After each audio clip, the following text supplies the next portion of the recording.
กราบสวัสดีFC พยาการสุภุสุคน FC เกษตรกรชาวนาอ่ะพามาเบิ่งเข้าหน้าห้วยพี่น้องอุ้ยมันคือสูงโพดสูงโพเข้าพยาการเข้าหน้าวานหอมมะลิ105ฟังนี่พยาการใส่ปุ๋ยรอบเดียวใส่ปุ๋ยรอบเดียวหมดเลยเพราะว่าปุ๋ยรองพื้นบริไซเนาะมันเป็นขี้ไก่อัดเม็ดที่พยาการรองพื้นไว้โอ้ยมันงามมันสูงมานี่แต่ว่าทั้งพุ่นนี่วานปุ๋ยรับล่วงสูตร15ผสมยูเรียผสม3000เขียวปื้อเลยเบิ่งทีละนะแต่ว่าพยาการจะมาบอกให้ว่าการใส่ปุ๋ยรับล่วงนี่สำคัญมากที่สุดเลยสำคัญจังไหนการใส่ปุ๋ยรับล่วงนี่มันจะขึ้นอยู่กับผลผลิตเท่านั้นเด้1น้ำหนักดีบ่2เขาจะเป็นหมากเป็นล่วงบ่นี่ถ้าเอาใส่ปุ๋ยคุณภาพบ่ค่อยดีหรือว่าใส่ปุ๋ยหน่อยบ่เพียงพอต่อความต้องการของต้นข้าวที่เขาเก็บเกี่ยวไปมันก็ออกมาออกล่วงเบิดคือเก่านั่นแหละแต่ว่า1น้ำหนักมันบ่ค่อยดีละอันดับแรกเลยน้ำหนักบ่ค่อยดีพี่น้องเป็นเม็ดเบิดเป็นเม็ดน้ำกัน2เม็ดมันจะน้อยเด้เวลาไปสีข้าวลองถ้าข้าวแห้งเฮาลองไปสีเบิ่งข้าวเฮาจะเม็ดมันอาจจะน้อยๆเด้จะเร็วๆหน่อยๆยาวๆจะเร็วๆนั่นแหละแล้วก็หักมันหักดีมันหักนี่หมายถึงว่าเขามันหักครึ่งหักกลางนั่นมิดเข้าไปแข็งแรงถ้าเขาใส่ปุ๋ยคุณภาพดีหรือว่าใส่ปุ๋ยให้ความเพียงพออาหารของมันต่อความต้องการของมันนี่ต้นข้าวเฮ้านี่มันจะอุดมสมบูรณ์เด้แล้วเมล็ดข้าวจะมีน้ำหนักดีถ้าเขาขายนี่โอเคเลยแล้วอย่างที่2ก็คือเมล็ดข้าวเฮานี่มันจะใหญ่ยาวยามเขาเอาเปลือกออกแล้วยามเขาไปสีข้าวเนี่ยเม็ดมันก็ใหญ่พร้อมเด้เม็ดข้าวมันแตกต่างกันเลยแตกต่างกันเลยเด้พี่น้องก็ลองเบิ่งถ้าบาเซียก็ลองเปรียบเทียบเบิ่งระหว่างข้าวที่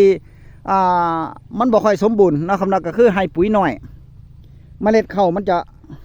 รีบน้อยแต่ว่าถ้าให้ปุ๋ยเพียงพอเม็ดข้าวมันก็ใหญ่ยาวมันก็เป็นเรื่องปกติเนาะครับมันก็เรื่องปกตินั่นแหละถ้าต้นข้าวเฮามันอุดมสมบูรณ์มันก็ถือว่าต้นข้าวเฮาได้กินปุ๋ยอย่างเพียงพอมันก็อุดมสมบูรณ์มันก็ใหญ่ยาวน้ำหนักมันก็ดีนี่พยาการถึงบอกว่าการใส่ปุ๋ยรับล่วงหนึ่งเป็นปุ๋ยระยะสุดท้ายเป็นปุ๋ยรอบสุดท้ายพร้อมเพราะฉะนั้นนี่ต้องเบิ่งดีๆแล้วก็หาปุ๋ยที่มันมีคุณภาพจักหน่อยนึงแล้วก็ใส่ให้มันตรงกับนาเฮาเนาะครับเนาะถ้ามันแก่แดถ้ามันอ่อนแอหรือว่าถ้าเม็ดเขาต้นเขาเฮามันเหลืองเจียเนี่ยก็เพิ่มปุ๋ยไปอีกก็คือหว่านให้มันนักๆจักหน่อยแบบพยาการฟังทั้งพุ่นเห็นปะฟังทั้งพุ่นมันเป็นพยาการปั่นรอบ2หว่านรอบ2ต้นมันเตี้ยต้นมันต่ำเด้เข้าหอมมะลิ105นี่มันจะมาท่านมูมานี่พยาการก็เลยหว่านปุ๋ยนักจักหน่อยนึงแล้วก็เร่งปุ๋ยสูตรเสมอก็คือปุ๋ยสูตร15เป็นปุ๋ยรับร่วงเป็นปุ๋ยหมากผสมกับ3000เพื่อที่จะให้มันมีแร่ธาตุที่มันขาดไปปรากฏว่าโอ้ยงามซ้ำกันแล้วบ่ได้งามเราบ่ได้เขียวปื้อเลยงามแต่ว่าเข้าหอมมะลิ105นี่มันจะออกหมากออกร่วงช้ากว่าเข้ากข15ประมาณปลายเดือนประมาณกลางเดือนหรือปลายเดือนตุลานี่มันถึงจะเริ่มถอดหมากถอดร่วงเนาะครับนะกลางเดือนพฤศจิกาหรือปลายเดือนพฤศจิกาพุ่นเนี่ยมันถึงจะได้เก็บเกี่ยวบ่คือข้าวเจ้าดอถ้าข้าวเจ้าดอก็ขอ15แต่บางจังหวัดเพิ่นกำลังเกี่ยวกันลืมอยู่เด้แปลกอยู่เพิ่นวานเลี้ยวบ่ดูว่ามันเป็นพันธุ์เดียวกันอยู่บ่ข้าวเจ้าดอกขอ15นี่แต่ว่าแถวบ้านพ่อยายการเต็มที่ก็กำลังถอดหมากถอดร่วงแต่ว่ายังบ่ทันพร้อมเด้ถอดหมากถอดร่วงอยู่แต่ว่ายังบ่ทันพร้อมนั่นน่ะพุ่นวันที่25ตุลาพุ่นเข้ามันถึงจะถอดหมากถอดร่วงพร้อมกันเบิดข้าวเจ้าดอน่ะเบิดสุทงปลายตุลาปุ๊บเด้เริ่มต้นปลายตุลาหรือว่าเริ่มต้นสัปดาห์ถึง2สัปดาห์แรกของเดือนพฤศจิกายนนี่จะเริ่มเก็บเกี่ยวบัดนี้ข้าวเจ้าดอกขอ15ใช่แต่ว่าใส่เวลาบ่โดนพร้อมว่าเขาก็ขอ15นี่มันจะมีบ่หลายเนาะ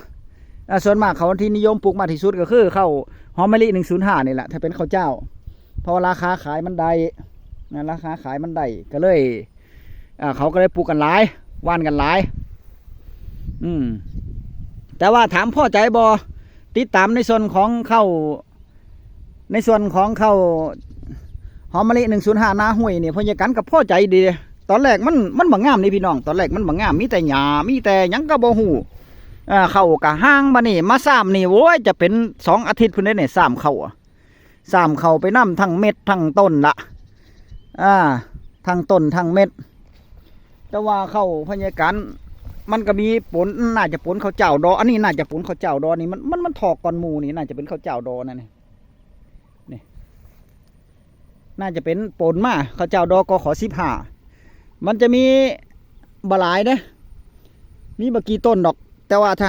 เขาจะเอาพันไว้ถ้าเขาบ่ขายเขาจะเอาพันไว้เขาก็มาเกี่ยวออกเนี่ยแต่ว่าถ้าเขาคิดว่าเขาจะเอาไปขายเบิดทุงเลยบ่ต้องเกี่ยวเอาใส่น้ำกันไปโหลดเพราะมันเป็นข้าวเจ้าอยู่มันบ่แม่นข้าวเหนียวเนาะถ้าเป็นข้าวเหนียวนี่ต้องเอาออกเด้เบิ่งนาไก่เคี่ยงเพิ่นก็ทอกคือกันพุ่นน่ะทอกคือกันนี่โอ้แต่ว่าของเพิ่นทอกหลายเด้พี่น้องนี่ของเพิ่นทอกหลายเด้นี่ทอกเบิดล่ะนี่เห็นบ่ทอกเบิดล่ะแต่ว่าของเพิ่นก็มั่นใจว่าของเพิ่นเป็นข้าวหอมมะลิ105แต่มันคือทอกก่อนพ่อใหญ่การสุปีเลยเด้ทอกเข้ามันทอกข้าวหอมมะลิ105ของเพิ่นนี่มันจะทอกพร้อมกับข้าวเจ้าดอเด้จะรุ่นกับประมาณอาทิตย์นึงแค่นั้นเด้แต่ว่าเก็บเกี่ยวเวลาเก็บเกี่ยวนี่กับพร้อมข้าวเจ้าดอกว่ามันจะเขียวกว่ามันจะสุกได้เด้พอเป็นให้น้องน้ำมันหลายเนาะมันเป็นน้ำบกมันก็เขียวปื้ออยู่หันคือเก่ายืนต้นอยู่หันแล้วแต่ว่ามันทอกก่อนพ่อใหญ่การสุปีเด้แต่ก็แปลกคือกันให้น้องเพิ่นแต่ของพ่อใหญ่การนี่บัดท่านทอกเด้กำลังกลมกำลังม่านกำลังกลมกำลังม่านเบิ่งจะได้นะเบิ่งต้นมันกำลังกลมกำลังม่านนี่กำลังกลมยังมาทันม่านโดยซ้ำไปอันนี้ไข่หอยเชอรี่นั่นไข่หอยเชอรี่ปีนี้กับจักมาแต่ใส่หอยเชอรี่หลายเนี่ยเบิ่งแต่ละมันกำลังกลมพี่น้องข้าวพญากันยังมาทันได้ทอกง่ายดอกประมาณอีก2 อาทิตย์พุ่นละถ้ามันจะทอกนะครับเนาะแต่ว่าของเพิ่น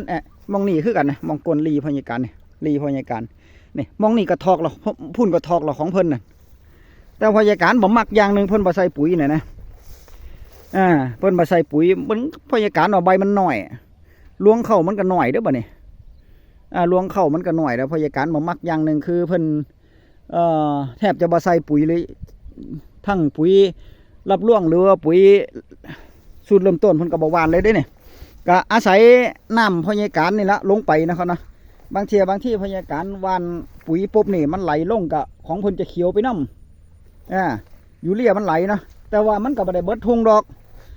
ถ้าเฮาหว่านมันจะเสมอเขียวเสมอกันเบิดทุ่งเลยเบิ่งแต่ละนะเสมอเขียวเบิดทุ่งเลยเสมอเขียวกันเบิดทุ่งเลยยกเว้นมองนี่มันหว่านปุ๋ยก่อนนะหว่านปุ๋ยก่อนมันก็จะพอดีละพอดีละแต่ว่าถึงกันนั้นของพญาการก็ยังบ่ทันทอกเด้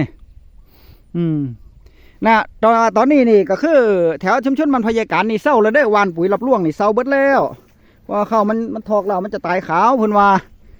หลังวันที่20มานี่ก็คือเศร้าเบิดเลยบ่ว่าข้าวเจ้าดอหรือว่าข้าวเจ้าหอมมะลิ105เศร้าหยุดเบิดเลยเพราะว่าพญาการมันหว่านบ่ได้นี่แล้วนี่เห็นบ่เนี่ยนี่เห็นบ่มันทอกเลยมันเป็นแบบนี้แหละมันทอกแล้วมันออกล่วงแล้วเพิ่นว่าต้องให้เวลามันในการหว่านปุ๋ยรับล่วงนี่40 ถึง 45 มื้อในการตั้งท้องในการรับล่วงก่อนเขาจะรับออกล่วงน่ะเพราะว่าเฮาหว่านปุ๋ยปุ๊บ40 ถึง 45 มื้อต้นเขาจะได้นำมาใส่มันจะได้ประโยชน์สูงสุดเนาะครับเนาะถ้าเฮาหว่านช่วงนี้นี่เขาออกล่วงนี่เสี่ยงพร้อมเสี่ยงโรคภัยแล้วก็เสี่ยงแมลงแล้วก็เสี่ยงเขาตายขาวยังบ่พอเลยมันเสี่ยงกับเขาต้นเขาเฮานี่กินปุ๋ยเบิดวะนี่มันจะไปอยู่ต่อเฟี้ยงหั่นแล้วต่อเฟี้ยงนี่งามหรอได้แต่ใบมันว่าต้นหมากล่วงบ่ได้ต้นหมากล่วงบ่ได้แต่ใบก็มารอรุ่นรอเบิ่งดิพี่น้องเด้อคลิปหน้าพ่อกันใหม่คลิปนี้ก็ถือว่าเป็นเนื้อหาความรู้เนื้อหาสาระความรู้เกร็ดความรู้เล็กๆน้อยๆนำไปประยุกต์ใส่กันนะครับนะปีนี้บ่ท่านก็เอาปีหน้าปีต่อไปก็ยังมีอยู่เจอกันใหม่คลิปหน้าคลิปนี้สวัสดีครับ